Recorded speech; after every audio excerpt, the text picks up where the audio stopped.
Good morning and happy Wednesday, folks. William Tramp, also known as This F and GM here, ready to talk to you about Chiefs and 49ers Super Bowl Sunday. No, I'm not.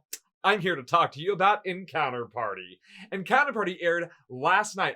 Encounter Party episode 14 aired last night on the Dungeons and Dragons Adventures Network, which can be found on Freevee and Plex, and that was on February 6th, because today's February 7th. 2 days ago was my mom's birthday.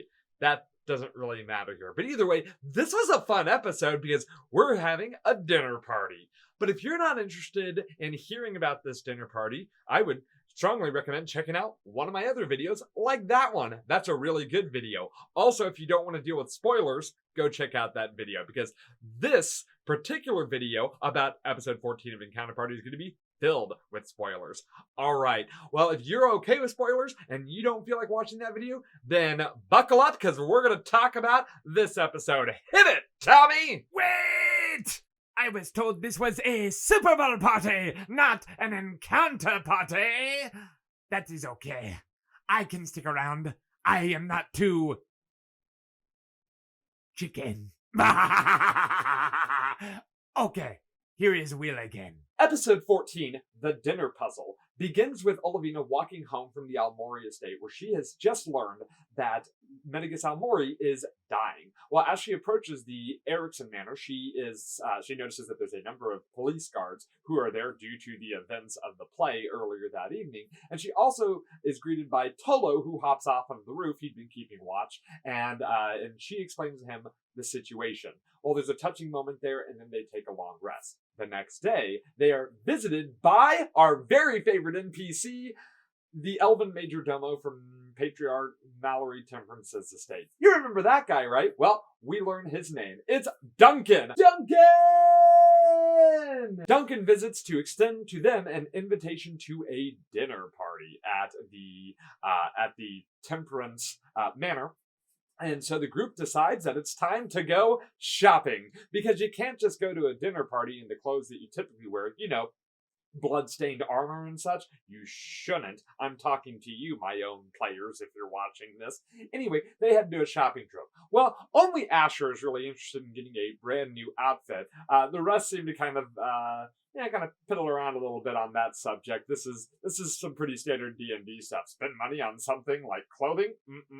No, thank you. Although Dridian does have a nice moment in which he takes all the money he would have spent on nice clothing and instead hands it over to the poor, which that's some solid role-playing right there.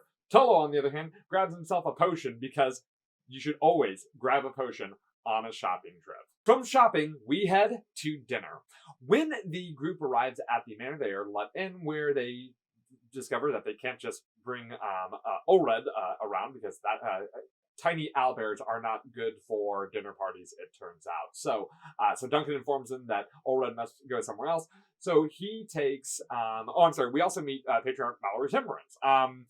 The Olred is not invited, so they actually let Olred go to play with some Displacer Beast kittens. Yes! As Patriarch Mallory Temperance states that he will be getting ready for the dinner party, he invites them to go and hang their coats and get ready as well. They are led to the coat hanging get ready place by Duncan, who starts to get kind of insulting towards the group. Well, not necessarily insulting, but kind of threatening, really. Well, then, being the stand-up guy he is, stands up for the group and lets Duncan know that under no uncertain terms is he going to allow his group to be treated like that. So Duncan responds as any reasonable Majordomo would, and he slaps Ben across the face 3 times. What? There's a lot to unpack in that moment. But the group seems to handle that with relative,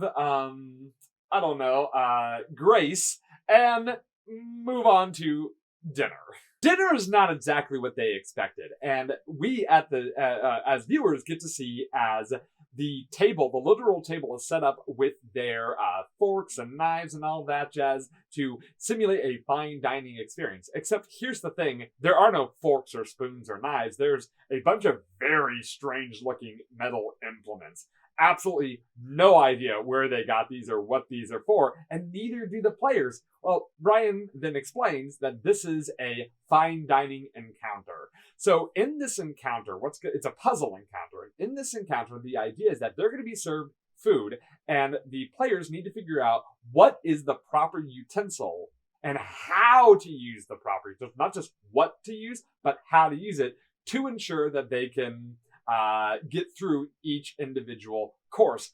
This is a ton of fun. I have run dinner party encounters and with my group in different ways, but they're always a fun time. And in this particular case, the addition of like these very strange implements, I really, really like this. They're also going to be rated on their level of conversation that they have throughout this encounter. So we're going to get role playing, we're going to get a puzzle, and we're going to get weird swizzle sticks. A lot of the stuff with swizzle sticks. That's the context for that comment right there. So we get the first course, which is the soup course, naturally. And as the strange dark soup is placed in front of all of them, as well as some wine, they are informed that this soup, and I got to read this because it's interesting. This is Kraken Ink soup, seasoned with the tears of a wayward sea captain's wasted years. I should have mentioned that Patriarch Mallory Temperance is a tiefling, and I don't know what kind of food I expected a tiefling to serve at a dinner party, but it wasn't this, yet it fits oh so perfectly. The tears of a sea captain's wasted years. Oh, that's solid. So the group begins trying to figure out what implements they should use, and they start picking up these strange objects, trying to figure out what should they use to eat this soup. I'm not going to go through each and every item that they use, but I will make some highlights as to some of the winning choices. Well, Olivina and then pick up, I believe they called it a bonker, and start using it to stir the soup before eating it. It turns out this was the correct choice because the bonker is magnetic. The Kraken Ink soup has a high iron content, and the magnet pulls the iron out, making the soup able to be eaten. For everybody else who didn't use the bonker, they ended up having to make constitution saving throws against poison. During this course, Mallory starts to reveal a little bit about himself and mentions or asks first about the Longstriders before mentioning that he was a financier of that organization. Then does his best to avoid that portion of the conversation. So we then move on to the second course. The second course is salad, which seems pretty simple. Leaves, berries, some mushrooms, and they also get a carafe filled with a live pitcher plant.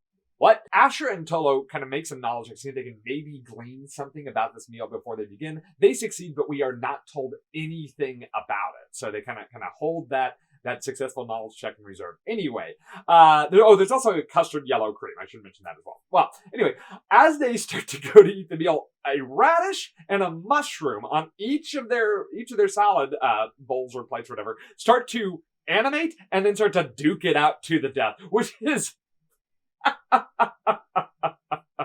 I know that there are TTRPGs out there for like playing small mouse people and such.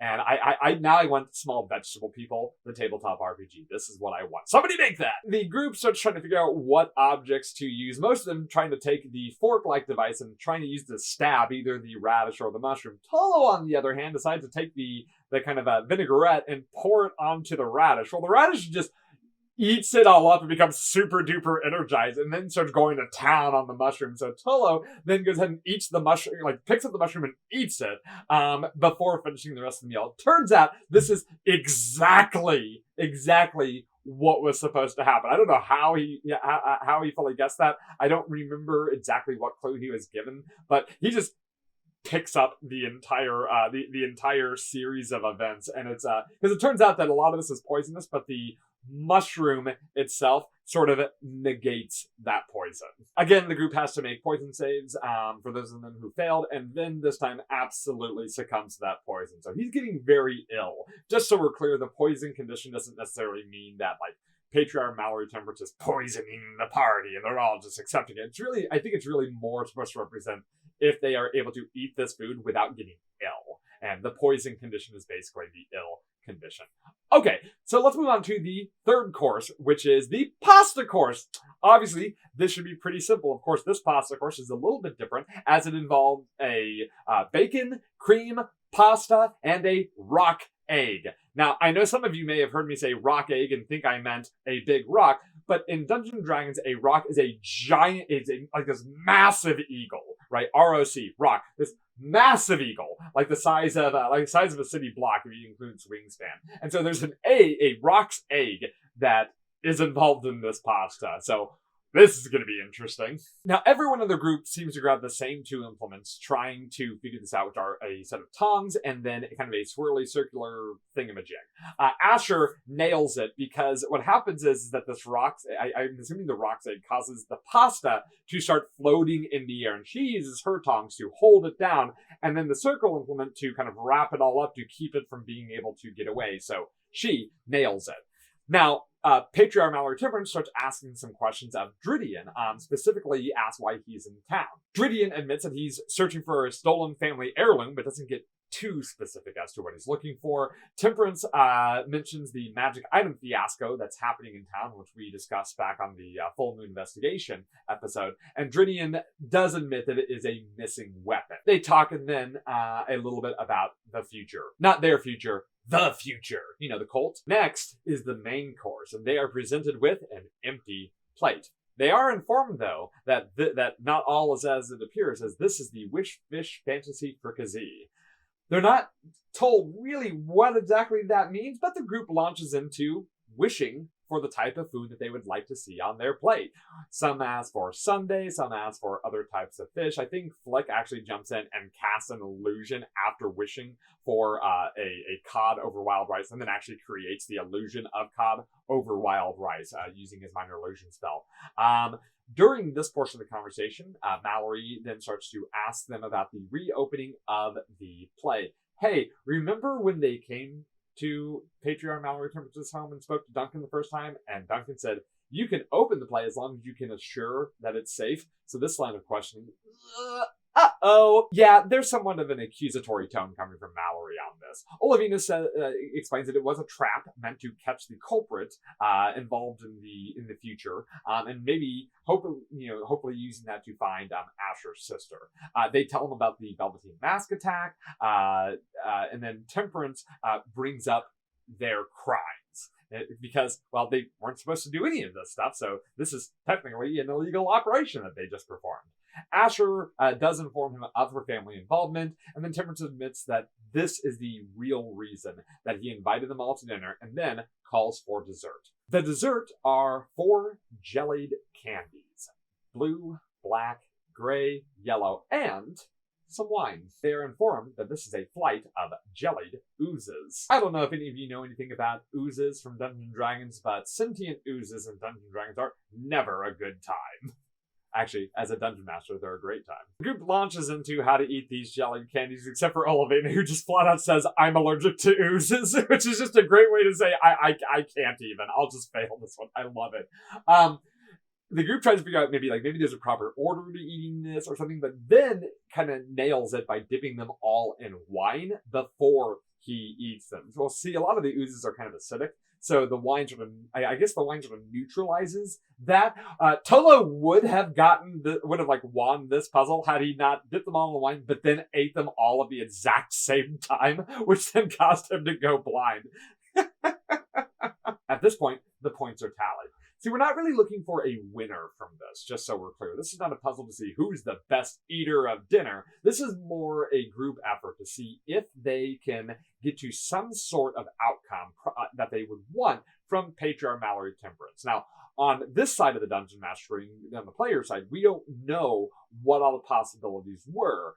But it seems like things must have gone pretty well because the group is offered a quest. Patriarch Mallory Temperance's son went missing about 2 years ago, and the Patriarch believes that his son may have gotten mixed up with the future. Now, his son was a mage of some talent, and prior to getting mixed up with the future, Patriarch Mallory Temperance believes he was working with how did I forget their names. The meta guy, making his son the actual first apprentice of the meta guy. Sorry, Elavina, that's got to be shocking to discover.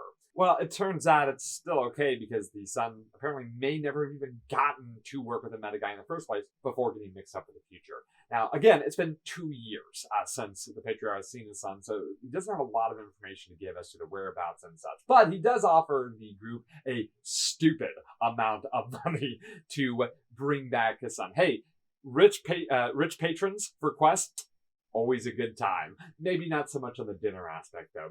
Maybe just take the money and not the food. Anyway, the group starts to devise a plan as to how they're going to lure the future out of hiding, and it boils down to the Sword of Sacrifice. Now, remember, the future is looking for very powerful magic items, and the Sword of Sacrifice definitely fits that bill. So they decide that they're going to lay their trap at the only place that makes sense, the Pineapple Surprise. Every time I hear Pineapple Surprise, all I can think about is the show Psych, where there's a pineapple in every episode. Check it out sometime. Anyway, so that's that. The group decides to take the quest. They make a plan and they start to head out the door. Tolo is given a potion to get rid of his blindness. Hey, thanks, rich guy. And the group gets Olred back, where Olred is followed by 2 little Displacer Beast kittens, which are oh so adorable. But it turns out, because it's a Displacer Beast, one of those kittens is actually just an illusion caused by the only actual kitten that's there. And at this point, realizing this, Dridian says that the entire dinner was made worthwhile because of that kitten. And that is the end of the episode. Okay, let's talk about things that I liked about this episode, things I didn't like about this episode, and then some questions that I have moving forward. So what did I like about this episode? First of all, dinner puzzle. That's super awesome. I really enjoyed watching that. It was a lot of fun to see this physical props with a puzzle, combination. And it's always fun to just not only watch the players sort of like spin their wheels on this, but also like try out different things in the most creative ways they can. This was a delight to watch, hands down. A visual spectacle. I really enjoyed it.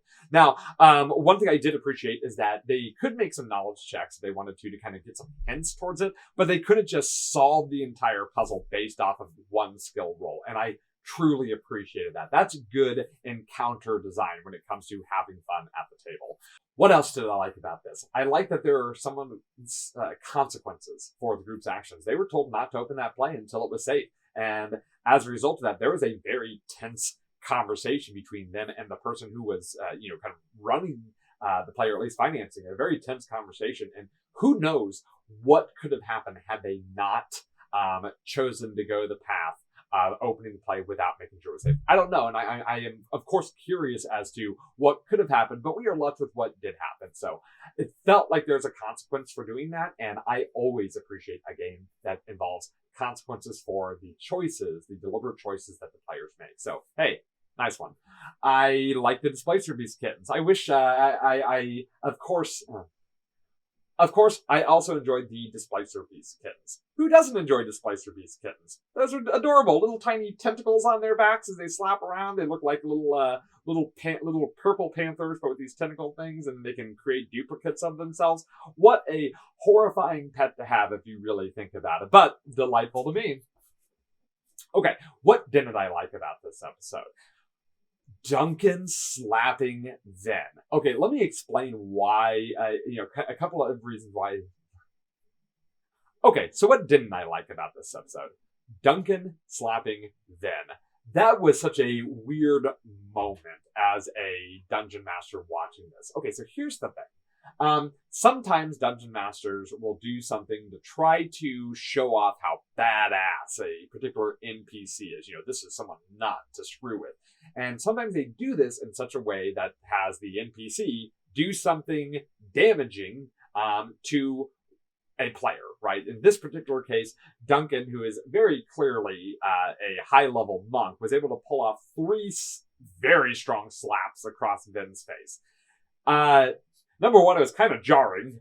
We're being attacked. We're taking actual damage. Number 2, it's, in my experience, whenever I pull this off at my table, without fail, my party leaps up to start a fight. And even if that wasn't the intention, it always seems to go that direction. Now, I'm not saying that this group is as bloodthirsty as mine, but I felt that there was a jump cut there. I felt like we may have missed some conversation surrounding that moment. And I get it. We only have 48 minutes to watch the show, but I think I mentioned this before, one of my favorite things about watching actual plays is seeing how other players and other dungeon masters deal with the same kind of problems I have at my table. And what I would have given to have been a fly on the wall to see how all of them dealt with and like worked through the fact that a NPC just assaulted one of the characters. Now I get it. Okay. Maybe they just collectively decided, hey, this guy's clearly too strong for us.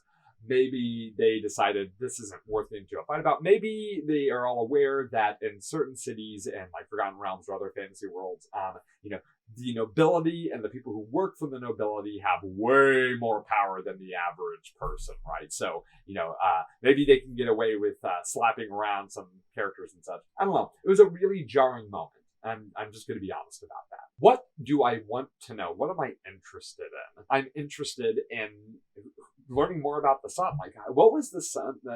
Pedro Mallory Tempest's son. What was his connection to the meta guide, and what is his connection to the future? We know that Olavina was stated to be the first apprentice, so this makes me wonder, was his son supposed to be a secret apprentice, or did they just forget to mention him because maybe he never showed up? Remember that their leader of the meta guy kind of had his own little secret place going on and was kind of doing his own thing, very hush-hush secretive, so maybe he could have had apprentices and nobody knew. I believe that I feel like the sun sort of represents what I like to call the point. We have this adventure, this mystery adventure where all these things are happening and everything sort of circles around the meta guy and the future and the long stretch. All of this is somehow connected. And I think the sun represents that point in which we see everything converge onto one. So I think that this is definitely this particular quest is definitely going to decide the course of the rest of the adventure, or at least for this season. I really feel that this is we've reached the point. And yeah, so I'm very interested in seeing how that goes. And those are my thoughts on this episode. I want to thank you so much for joining me today and talking about Encounter Party. And I hope that you will catch the next episode, which will air next Tuesday at 9 p.m. Eastern Standard Time on the Dungeons & Dragons Adventures Network. And much like I do every week, I forget to look up the actual date. So I'm going to go ahead and buy for time and look at my computer and go, oh, it's the 13th. I could just take the current day that I said the episode was, the 6th, and just add 7. I don't know why my brain doesn't want to do simple math like that. Who knows? Anyway, hey, thank you so much for joining me in this, in my recap and my thoughts about this episode. Let me know what you thought of the episode in the comments below. And I also got a question, for any dungeon master who's watching this episode, and this is a question I would love to have answered in the comments.